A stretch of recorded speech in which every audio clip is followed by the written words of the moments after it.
you're looking to dive into topics on how to live a happier, healthier, more fit, and long lifespan, then you've come to the right podcast. Livin the Dream with me, Coach Damian Evans. Together, we will explore the topics on all things health, fitness, and wellness. Together, we will be lifelong learners on this journey to living the ultimate dream.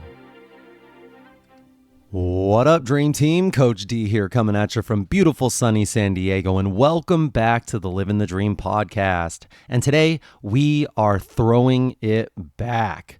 On Throwback Thursday, we dive into some of the best episodes from the archives, packed with timeless strategies to help you crush your health, fitness, and wellness goals. These episodes might be from the past, but the lessons still hit hard today.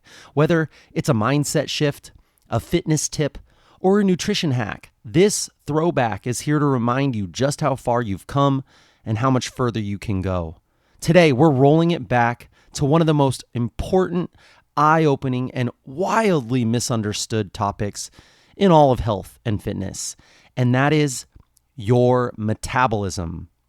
Now, hold up. Before you think, oh yeah, I've heard about all of this already. Let me ask you this. Do you actually know what your metabolism is? Do you know how to train your metabolism? And do you know what it means to speed up or to have a slow or a broken metabolism? Because most people don't.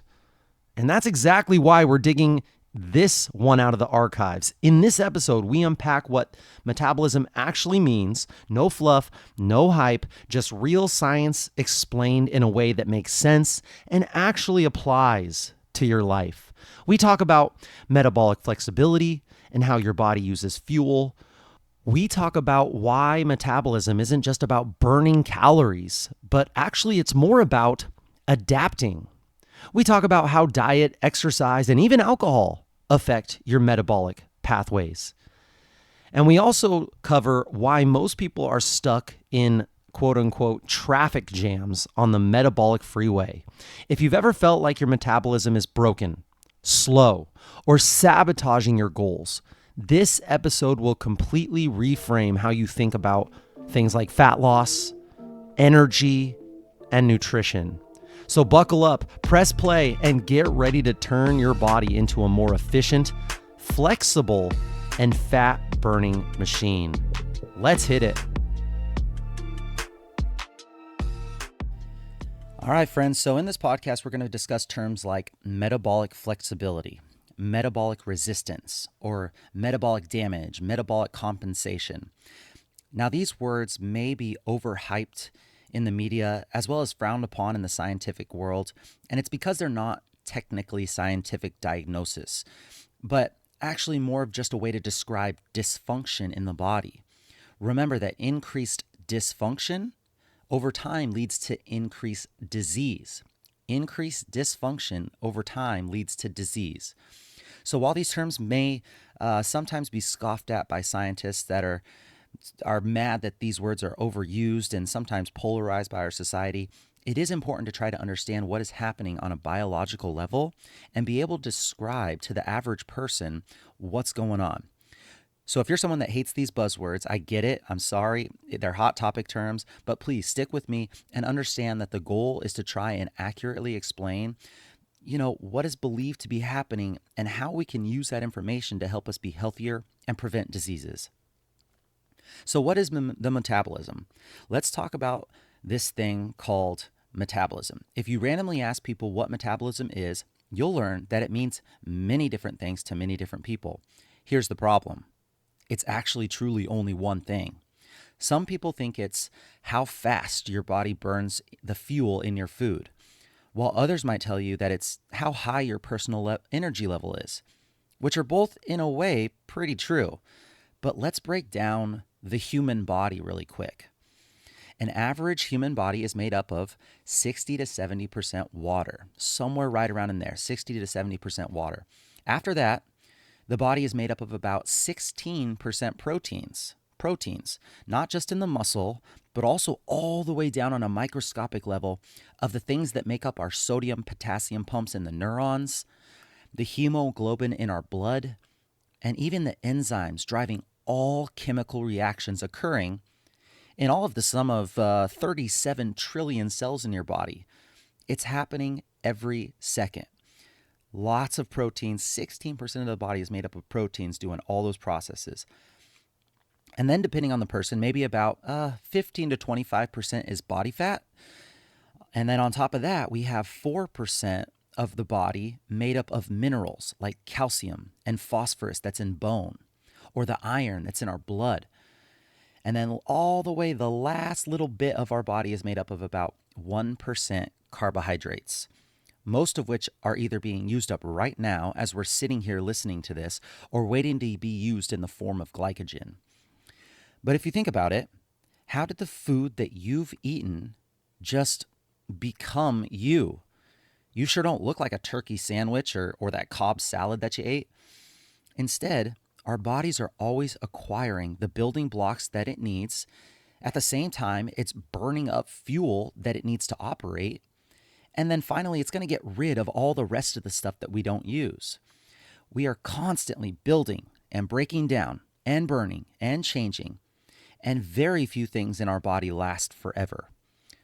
You are constantly needing to replace dying cells, and as a result, over the course of a full lifetime, you're going to make anywhere between 500 and 1,000 pounds of protein. That's incredible, right? 500 to 1,000 pounds of protein in your lifetime being made. That's like 4 or 5 or more human beings of just protein in a lifetime. And all that protein, all the fats, all the carbs that make us up of who we are, of course, come from the food that we eat.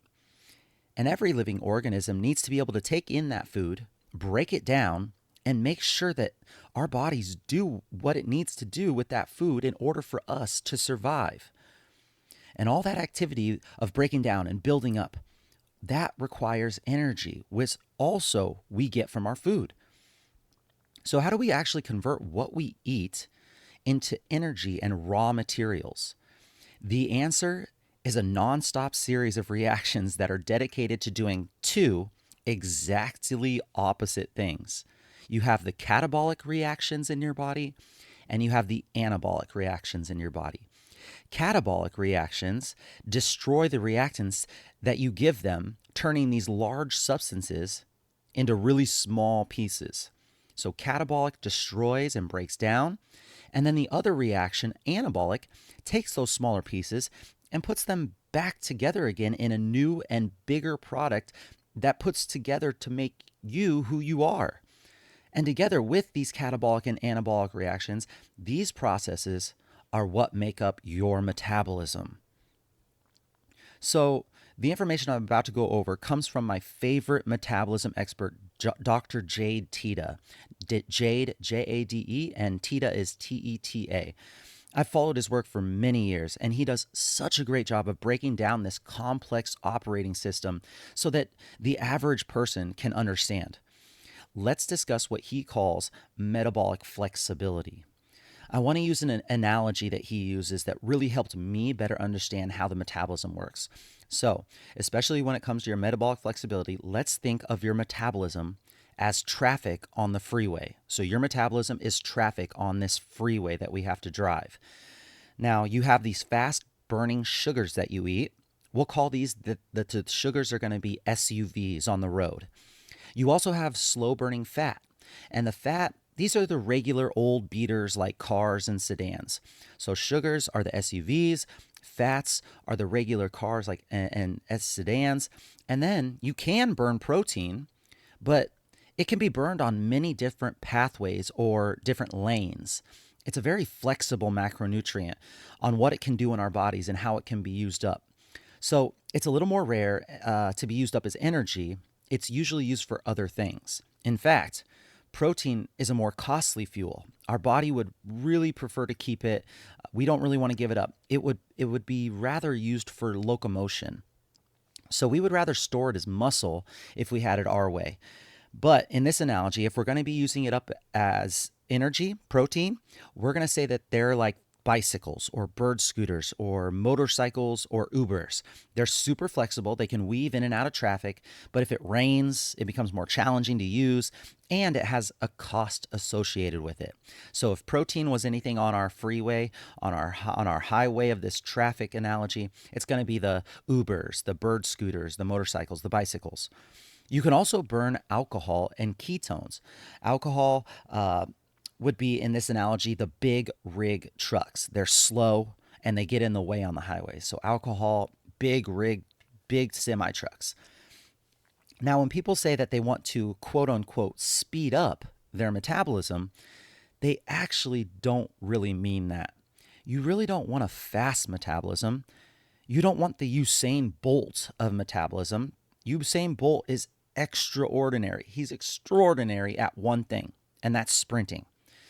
But you wouldn't want the Usain Bolt of metabolism unless he could juggle swords, lift 1,000 pounds, and jump 10 feet in the air. You don't want a fast metabolism. What you really want is a flexible and adaptive metabolism. This is why it is sometimes hard to lose weight when you exercise, or if you do cold therapy, ice baths, and any other modalities that speed up the metabolism. And it's because it actually sometimes messes with the hormones in the body and pushes back in ways such as making the person increase their feelings of hunger and sabotaging their goals by mentally and physiologically changing the person in that way. Now, obviously, exercise and cold therapy are not bad. I actually love those things. Remember, I've talked about this in the previous podcast. I think they're great. It's just you have to realize what chemical processes occur when you do them, and just be aware of how the body responds. When sugar and fat are ingested, before you can get it into the cells and used as energy, they need to be broken down, right? They can't just go straight to your cells. So glucose, or sugar, and fat are broken down into what's called acetyl-CoA. Acetyl-CoA is what happens when glucose or fat are broken all the way down. Now, once sugar is broken down, it will block the other pathways that like to burn other things like fat, alcohol, protein. So if you're burning nothing but sugar all the time, your freeway will block some of the other fat burning pathways. It will become super efficient at burning sugar. And then in vice versa, if you have always burned fat and that's the one that you're reinforcing, that's the pathway you're reinforcing, it will block the sugar burning pathways. So these energy burning systems of your metabolism have been found to be really bad multitaskers. So if you think of these pathways as highways and you're driving on our analogy of traffic, these converging pathways with all these cars around, the more different types of foods you eat at the same time, the more traffic that is on your highway, especially if you eat something like pasta with cheese and lots of fat. You're going to flood your body with lots of glucose and triglycerides all at the same time, and your body is going to have a harder time being able to process them efficiently because each of them is trying to block the other's reaction. Now, alcohol is notorious for this. Alcohol is the worst because alcohol gets to the pathway faster than sugar or fat will. But remember, alcohol is the big rig trucks, right? So if you drink a lot of alcohol, it's not that it's being burned like sugar. It's because the body sees all this alcohol coming and thinks, oh man, I need to start focusing on my efforts on burning all this alcohol, and forgets about the fat and sugar that we also consume with alcohol. You know, how we get when we like to start to party and our inhibitions go out the window, all those late night burgers or greasy, yummy bar foods start to look so good. Well, the big rigs take up those pathways, and now where's all that other stuff going to go? One of the few things that people miss with metabolic flexibility is that sometimes it's better to exercise just one pathway at a time. This is one of the reasons why the ketogenic diets or the Atkins diets did so well. When you take all the sugar away, it allows the pathway to take a break and focus on only burning the other thing, fat. It's like taking all your distractions away and letting you focus on just one thing and become better at doing that one thing exclusively. So let's take all the SUVs, the sugars off the road for a day. And then also let's take all the big rigs, the alcohol off the road. And now traffic running way more smoothly, right? So there are 4 steps that need to happen in regards to burning this fuel. So if we take this fuel that we're eating, there's actually 4 steps that we need to have in order for it to burn as fuel. First, you have to be able to release energy, which is fat, from the storage depots, which is the fat cells. I'm talking adipose tissue, not necessarily the macronutrient fat that you eat. So the fat in the fat cell, first step is that it needs to get out of that fat cell. This is called lipolysis. Once it's released from the fat cell, it goes right into your bloodstream. It's not burned yet. You have to realize that once that fat leaves the fat cell, it's still in your body. It's not being used as energy yet. So there are a lot of supplements and things out there that claim to be quote unquote fat burners, but actually they only do this first step, which is releasing fat from the fat cell. It doesn't necessarily mean that you're using it up as energy. It could totally get restored as body fat if you don't do anything mechanically to burn it off. Now the fat has to travel from the blood to the cells that's going to burn it. And that's step 2. From that blood, it goes to the cell that's going to burn it. Let's say in this example, it's going to be a muscle cell while we're exercising or moving. We got to get this fat that was in the fat cell out of the cell into the blood. And now it's got to go to the muscle cell that we're going to use it as energy. So step 2 is get to that cell. And step 3 is now it needs to get inside of that muscle cell. So the fat goes from outside the muscle cell to inside the muscle cell, which requires things like insulin to make it happen. So once insulin unlocks the cell and transports the fat into the cell, then finally the 4th and final step would be the fat being used as energy by the mitochondria, or also referred to as fat burning, lipid oxidation. It's just a fancy name for finally the cell is using that fat as energy. Lipid oxidation, or fat being used as energy. So when we say fat burning, you actually have to do all 4 steps in order for this to happen. So again, there are some things out there that are said to believe to do all 4 steps, quote unquote, burn fat or lipid oxidation, but in fact, maybe they only do 1 step, lipolysis, release the fat from the fat cell and into the blood. And it never actually gets used up. It just goes right back into the storage depot that is the fat cell. You just have to be really careful with crazy claims that may only be part of the truth. So we have to also look at how the metabolism does the entire process of burning the fat as energy, and understanding that the adipose tissue energy needs to go through the bloodstream into the cell and burned up by the mitochondria. Oftentimes, people who are metabolically inflexible, and they're going to be at metabolic gridlock. Or in our case, for the analogy of traffic, it's a traffic jam. If you're metabolically inflexible, you're at metabolic gridlock, you're at a traffic jam. And all this sugar and fat hanging out in the blood, oftentimes that fuel doesn't get burned and it just hangs out there, or it gets restored. So what metabolic flexibility really is it's teaching our body to burn all these different types of fuels or vehicles in the most efficient way possible. No traffic jams. Your body should be able to burn fat and sugars and proteins when needed, or even to make ketones, or even burn the alcohol that we ingest. But what happens is when you overload the body with constant calories, you never give it a chance to catch up. A ton of fat, a ton of glucose, you come to a metabolic gridlock, and the traffic jam is there. So let's talk a little bit about insulin and insulin resistance, because that seems to be a key component to burning fat, right? If we had this insulin to get these fats into these fat cells, we'd be all good. It is a key component of having metabolic flexibility. You want a very sensitive insulin receptor on that cell that's going to use up the fat, so that the insulin can bind to those receptors and fuel can get from the bloodstream into the cell. If that doesn't happen at all, the fat and the sugar stay in the bloodstream floating around, which can be dangerous. One of the best ways to increase insulin in your body is to eat a lot of carbs, right? A lot of carbs increase the release of insulin. Protein can also have this effect, but it does depend on the person. Now, when you eat a ton of carbs all the time, the problem is your insulin levels stay high. And this is the problem, and here's an analogy why. In your body, we have what is called hormone resistance. And here's something that we can all relate to when it comes to hormone resistance. Have you ever walked into a room with a really strong smell?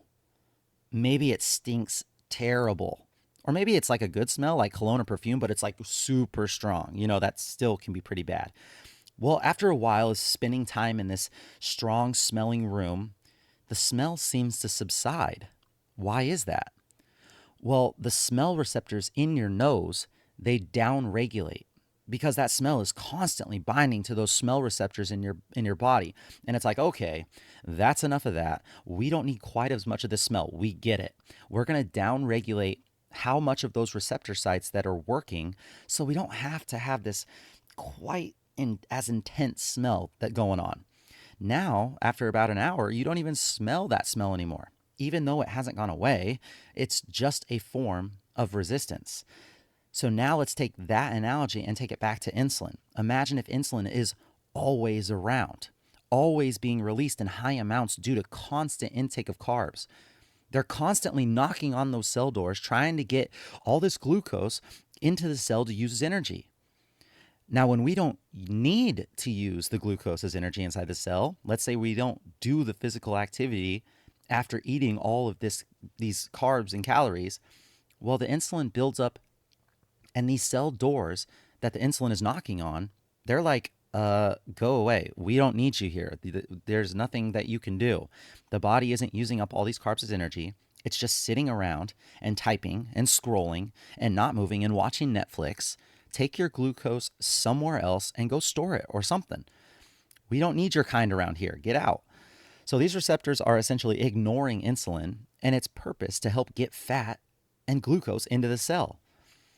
So eating too much of pretty much anything, especially simple carbohydrates without fiber, can cause what is called insulin resistance. That's where the body is ignoring this insulin, saying, nah, we're good. What's that noise at the door? Who cares? We're not opening it.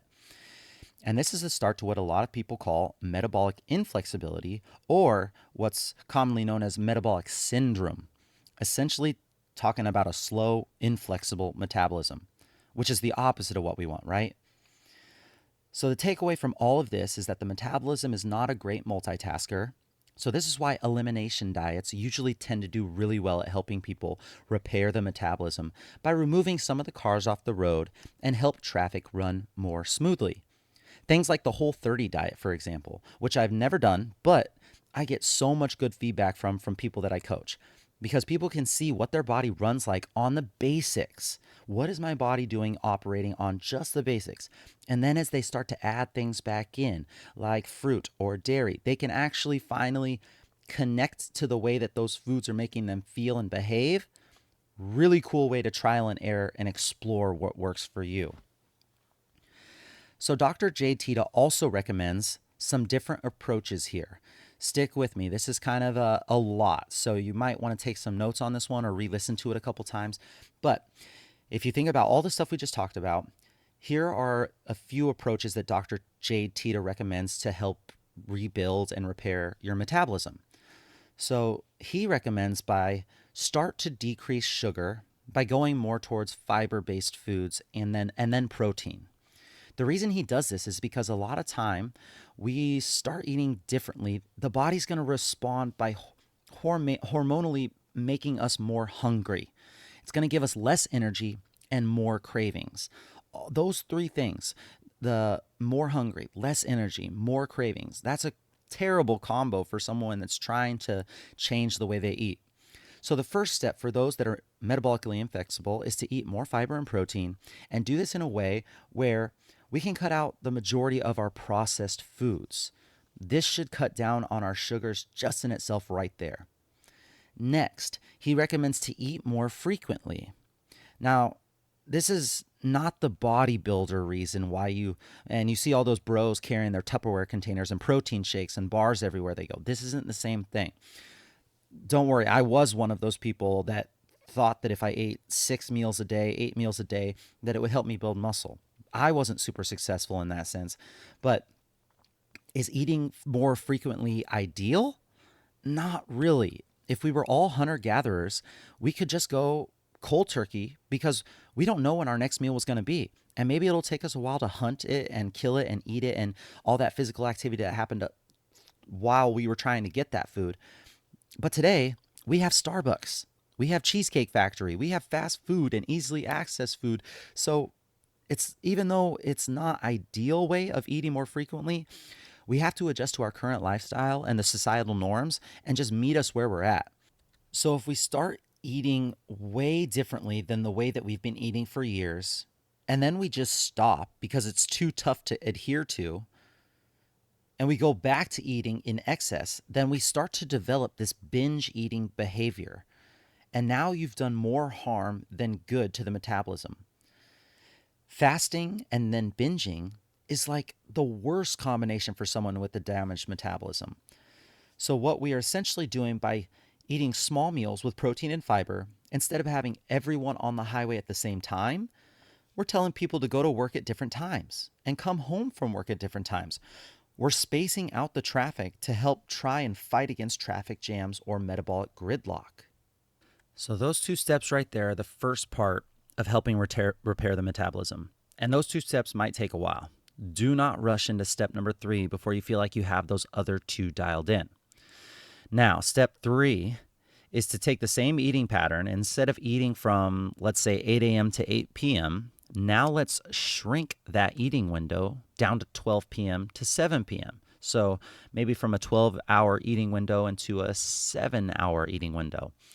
This right here is going to give us more time without food.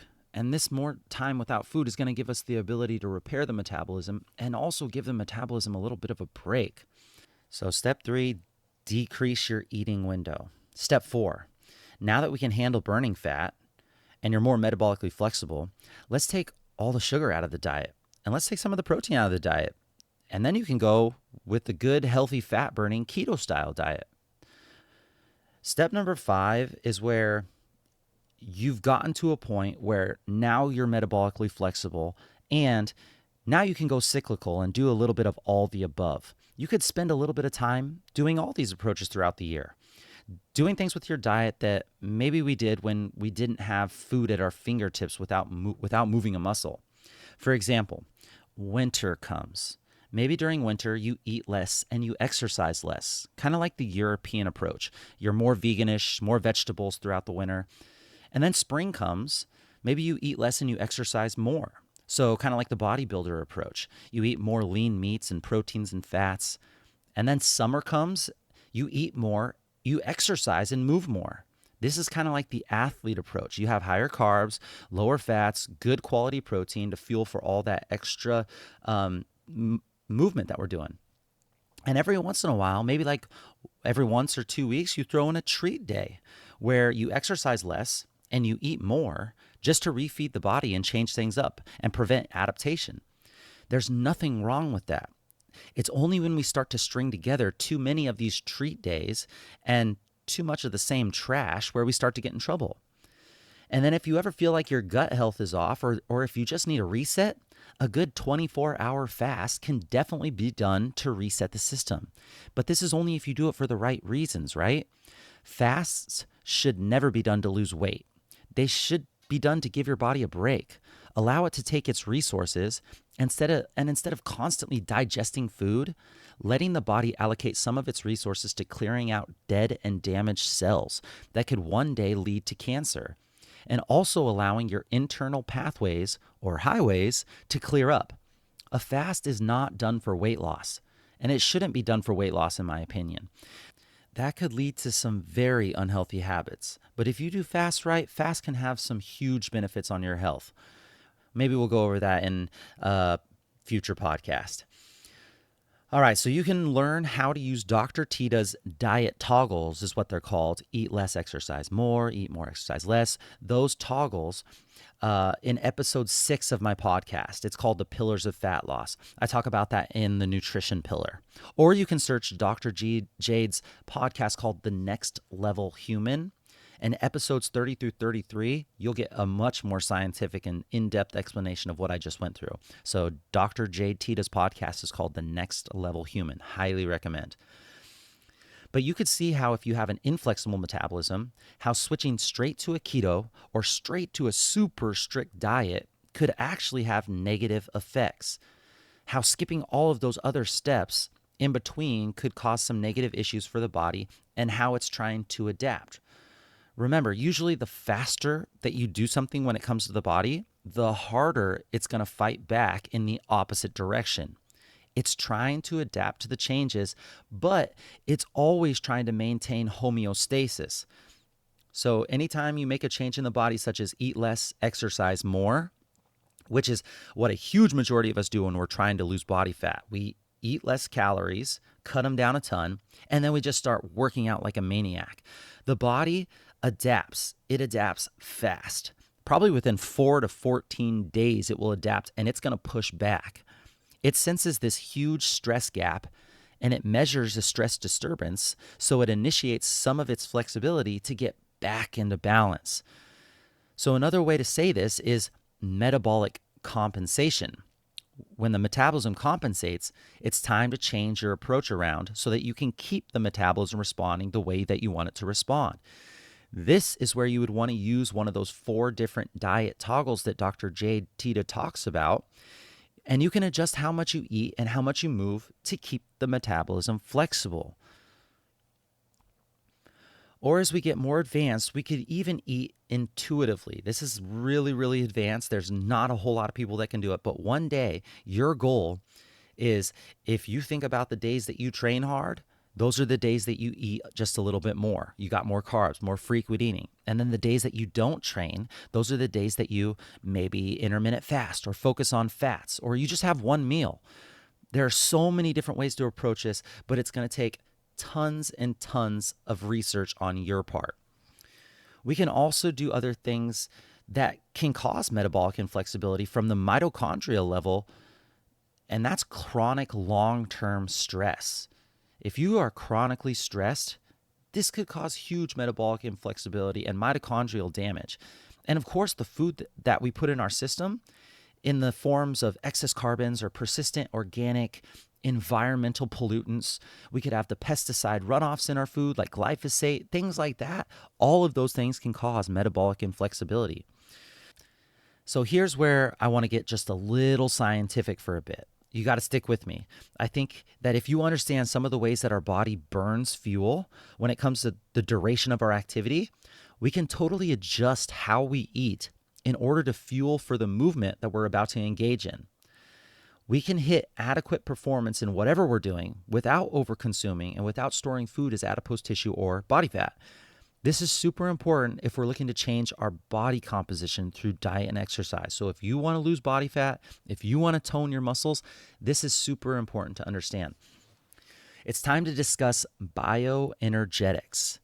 Bioenergetics, how we produce energy from the food that we eat, and which food choices might be best for your activity level. Bioenergetics relates directly to your metabolism, from activating certain proteins to help the immune system operate properly. Most people also think that you get energy from coffee or your energy drink, but that's not what I'm talking about here. We produce actual energy by converting the food that we eat into ATP, adenosine triphosphate, ATP, which is also called the energy currency of the body. We pay for all the processes and all the biological actions in the body with ATP. The food we eat is broken down into ATP, CO2, water, and even heat is produced in the process of making energy. We change the chemical properties of food and other forms of usable energy and heat, or also what we like to call the first law of thermodynamics. Remember, energy is neither created or destroyed, it just changes form. So there are 3 energy systems used in the body. And when going through these tasks throughout your everyday routine, you have to understand that these 3 energy systems you can use to fuel your body appropriately to be the best metabolic burning machine possible based on the activities you're doing. So let's go over the 3 energy systems. It might take a couple of times listening to this to really hit home for most, but that's okay. It took me a couple of times going over it to really stick it. And I remember learning about this back in college, and I never really used it until I started doing all this research. So let's talk about it. First energy system is the creatine phosphate system. Creatine phosphate system. This works the hardest for us during maximal efforts. So sprinting at a max effort or lifting something super heavy for us. This process is done without oxygen or it's also referred to as anaerobic. So creatine phosphate system is anaerobic without oxygen. Think about when you run up a flight of stairs and you are super out of breath. You're at the top of the stairs and you're just trying to catch your breath. Well, this is a lack of oxygen in your cells, but the ability to still get up the stairs without oxygen means that you are operating anaerobically. So this would be the creatine phosphate system. The system doesn't last long, usually only about 30 seconds or so, but it is the fastest system at regenerating ATP. So it uses it up fast, but it also regenerates very fast. This system is very important for any time that we need to do something quickly, explosively, anytime we need to lift something very heavy. This system can be used during any moment of the day, even if you're currently operating at one of the other two systems. But it will need a break, of course, after 30 seconds or so of high intense work. It's going to have to use that break in order to replenish itself and go again.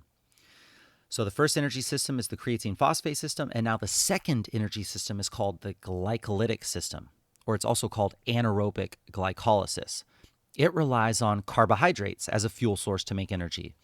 It does last longer than the creatine phosphate system, but not by much. It lasts maybe about 2 minutes or so while you're working hard.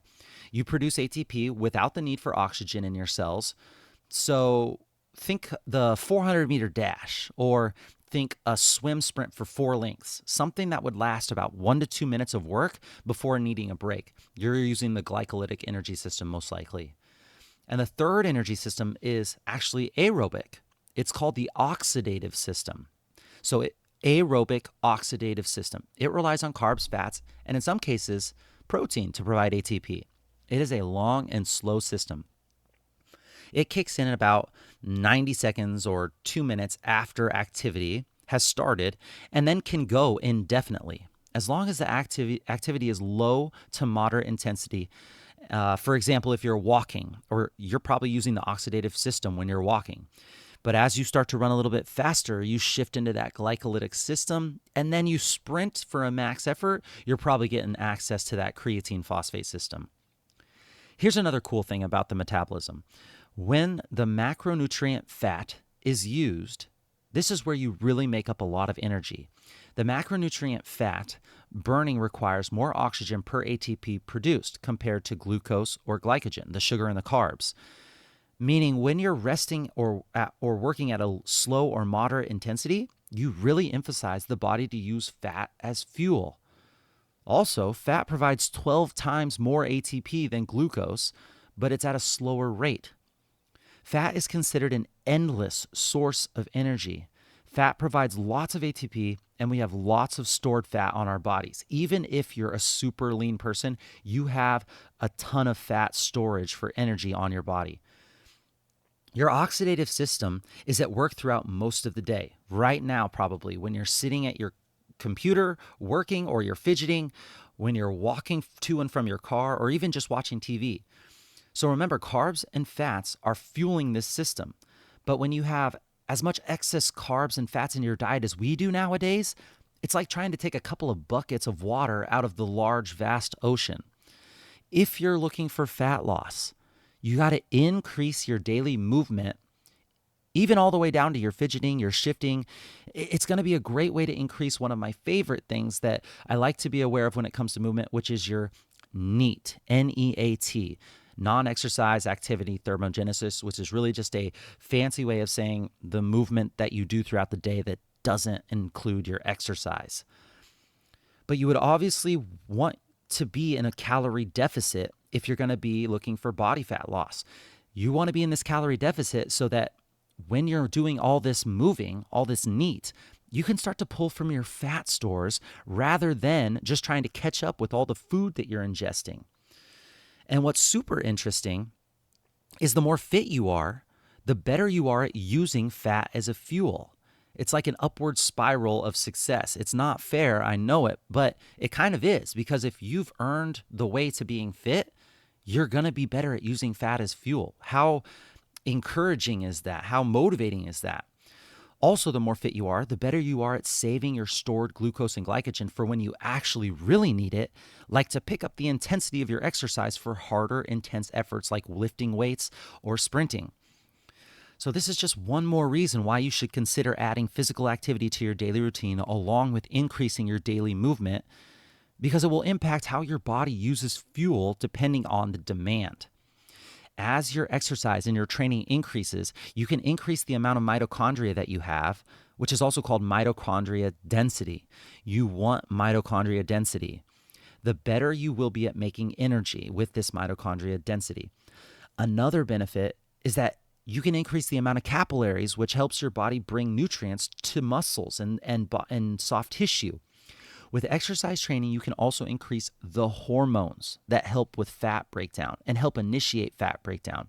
So I'm talking about those 4 steps that we were talking about, not just the one step of releasing the fat from the cell, but you will get better and you will have these increase of hormones that help you do all 4 steps to actually releasing the fat and burning the fat.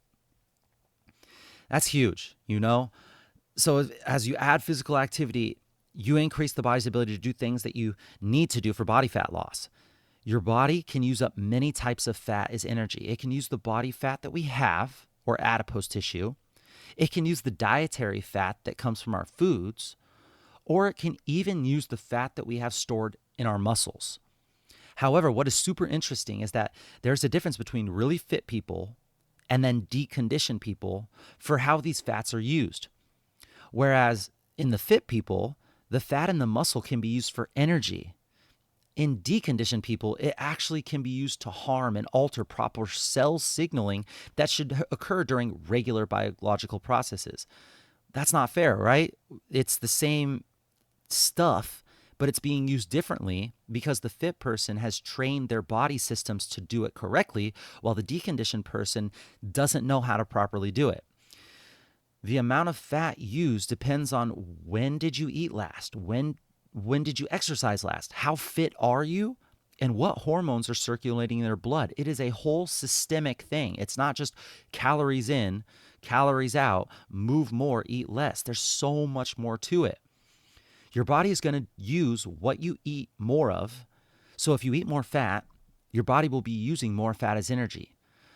Being overweight or obese, you will more likely have a higher chance of being metabolically inflexible and have a higher chance of not being able to use this fat as an energy source, as well as someone who is fit and conditioned. So as you can see now that when we're doing low intensity efforts, walking, sedentary activity, watching TV, you won't need many carbs, which is most of us, right? It doesn't make sense metabolically to use them.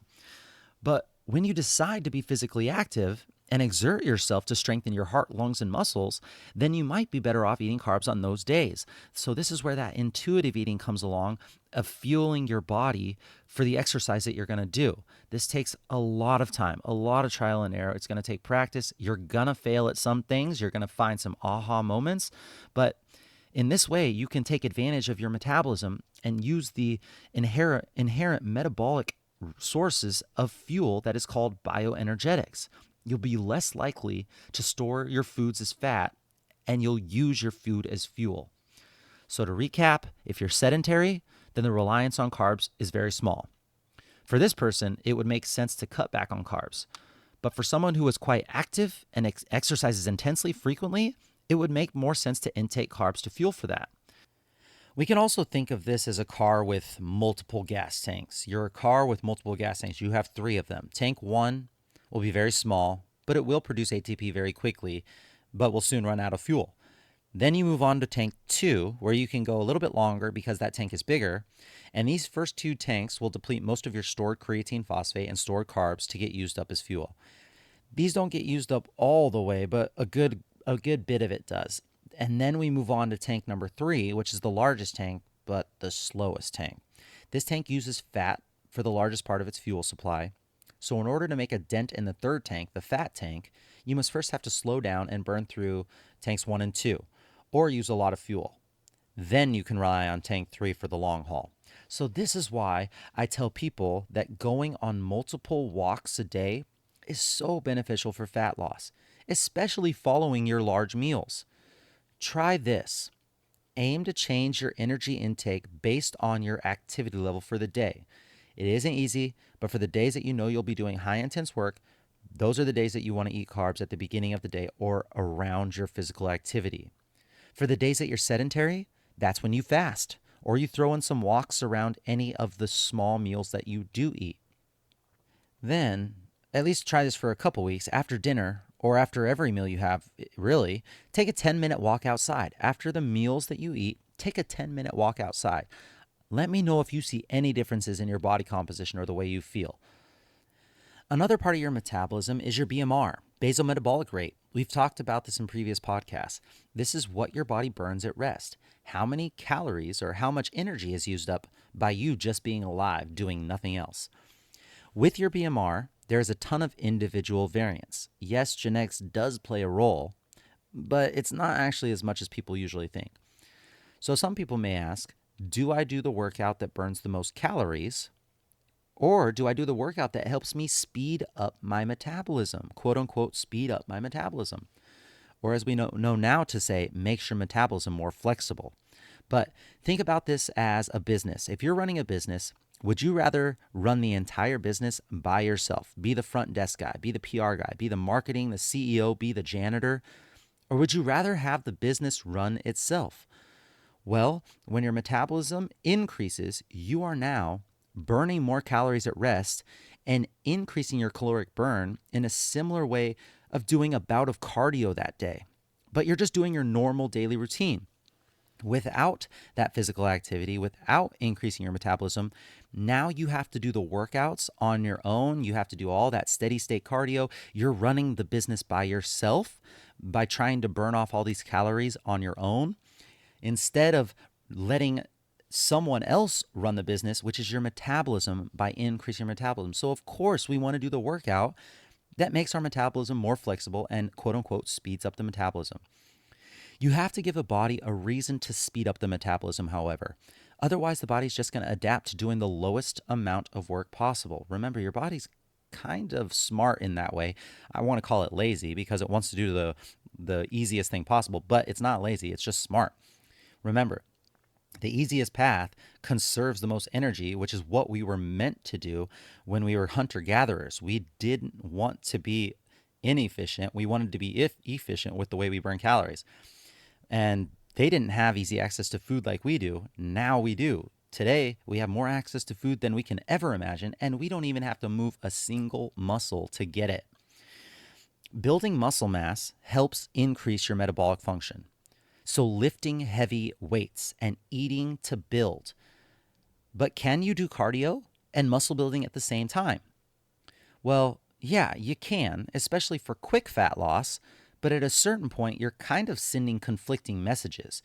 Your body's going to try to conserve and be efficient with cardio, but then it's also going to be trying to build with the muscle adaptation. It's kind of hard to do both at the same time. Signs that you're doing it right is that you're getting stronger, and the weight on the scale is not dropping fast. If you're getting weaker and if that weight on the scale is dropping fast, you are in trouble. You're going the wrong way. The scale might not even change at all. And this is where it gets really, really tough. This can get tricky because if you're gaining body fat and you're losing muscle, your weight might not stay the same as well. So you have to be true with yourself. Are you cheating your program? Are you doing things the wrong way? You have to just look at it as a whole. But if you are lifting heavy, if you are eating well, and that weight is not changing on the scale, you are probably increasing your metabolism more than you know, building muscle mass, telling those pathways in the system to do the right thing. If you're expecting that the weight on the scale shouldn't drop, but you're not eating and moving properly, then you're probably just maintaining or keeping body fat. So be truthful with yourself. This is where doing body fat measurements with an in-body machine or a dunk tank or a DEXA scan, or even if you measure your body parts, like take a measuring tape around the body parts that you care about, I think that's all very helpful stuff. I highly recommend doing all of these things. And then, yes, you can use a scale for your body weight. But using only the scale is a terrible, terrible strategy, in my opinion. And lastly, now let's talk about if we're eating a super, super low calorie diet right now. If we have taken all of our food away just to lose weight, we may need to reverse diet here. So if the goal is body fat loss, your first goal is to understand what your caloric maintenance is. My suggestion is take 7 to 14 days just seeing how much you eat and maintain, just having an awareness of what you do on an average day. Once you find your maintenance, you want to start by increasing calories slightly. Maybe like just 100 higher, not junk food or processed. You want the clean, whole, natural foods. The scale can stay the same, or it can even increase slightly, but it shouldn't decrease at this point. If you decrease in weight, you may need to increase your calories a little bit more. It's very challenging. It screws with the mind when you're going the opposite way of your goal. But right now, if you're eating a super low calorie diet, you're probably doing more damage than good. What you want to do is you want to aim for high protein to help muscle building, so 0.8 to 1 gram of protein per pound of body weight, and then prioritize protein until you hit that protein goal. Then you can start adding in the fats and the carbs and filling in the rest of your diet. Fats and proteins are going to fuel muscle. They are what's going to fuel the strength. They have a higher TEF cost as well. So a TEF is your thermic effect of food. It's a caloric cost associated with using up that food. And it's more filling and better to help with your satiety or to make you more full. Don't restrict too much. You want a good balance with your food and your meals. You also want to encourage a good relationship with your food. You're going to have those glasses of wine at night. You're going to have those nights out with friends. You are not cheating. I am not a big fan of the word cheating. I know I've used it before, but if you consider it a treat, then it's just one time, very rarely. You're living your life with balance, but those nights have to be infrequent treats, while the normal should be eating healthy, whole, natural foods. A good strategy is to have carbs near the beginning of your day and pre and post workout, so around your physical activity. The rest of your day, protein and fat. I believe that NEAT is the best way to help with your metabolism and your body fat loss goals. Remember, NEAT, all that movement that you do that's not exercise. Increase random movement throughout the day. Also, moving after each meal has a great benefit. Please try to input this into your daily life. You can do everything perfect, but if you don't have your sleep dialed in, it all goes out the window. You have to prioritize sleep. You have to make a sleep sanctuary. You have to get a sleep routine down. We'll be talking more about sleep on upcoming episodes, but the guy that I like to learn from, you guys already know it, Sean Stevenson and his book, Sleep Smarter. Highly recommend. I also recommend starting with your strength training. 3 days a week, hit full body. Hit each of the major muscle groups in your workouts and do those 3 times a week. So legs, chest, back, shoulders, maybe core thrown in there. Hit the main muscle groups 3 times a week. Hit a full body workout. And then on the days off, you're moving, you're walking, you're working on stress management, mobility, stretching, breathing, hikes, family adventures in the parks or in nature. Hit your daily movement of 10 to 12,000 steps a day. Yeah, I know it's a lot. 10 to 12 steps a day. It's a great goal to shoot for. And then eat according to how much you'll be moving. Friends, this is a chance to explore your body, to really be aware of the food that you put inside you that becomes you, to be aware of really how much you're actually moving, not compared to the current societal norms, but actually the number of steps that you take and the amount of movement throughout your day. Once we can connect to this amazing body you have, and once you fuel it properly, it will start to work with you. It's an upward spiral of success, I promise, but you have to go through the process of figuring it out. It will not be easy. It will not be fast. It will take lots of failing and adjusting, and you're going to get these aha moments. And of course, what was I thinking? Why have I been doing it that way moments? But as you start to see success that you earned is going to be that much more epic of a feeling knowing that you earned it. Remember, the greater the obstacle, the more glory in overcoming it. Nothing great ever comes easy. And every day you have your health should be cherished and a blessed day. Let me know if I can help in any way. Let me know if I missed anything that you may think is important when it comes to the metabolism. And let me know if you'd like to learn about a certain part of the metabolism that maybe wasn't covered as in depth as you wish it was. We can definitely make that happen. All right, Dream Team, that's it for today. Please share with me any knowledge, thoughts, or questions you may have on today's topic. I'll make sure to answer and discuss on the next episode. You can ask your questions in the comments section or message me on any of the social media platforms. Also, I would be so thankful if you shared this episode with any of your friends or family that may be able to benefit from today's podcast. I would love it if you could do me a solid and screenshot this podcast and share it on your social media platforms and just write one takeaway, one aha moment that you got from this episode. This will help me know what's really valuable to you, and so I can keep the good information coming. And it also lets your network know if this podcast is worth a listen to them. Thank you so much for listening and learning here with us on the Livin the Dream podcast. We are so grateful for you being a part of this lifelong learning journey. If you have any topics you'd like to discuss, please let us know in the comments or by messaging me on Instagram at CoachDamian_SD. Be kind to someone today. Smile at someone today, and leave every person you come into contact with better than before. Until next time, friends, keep living the dream.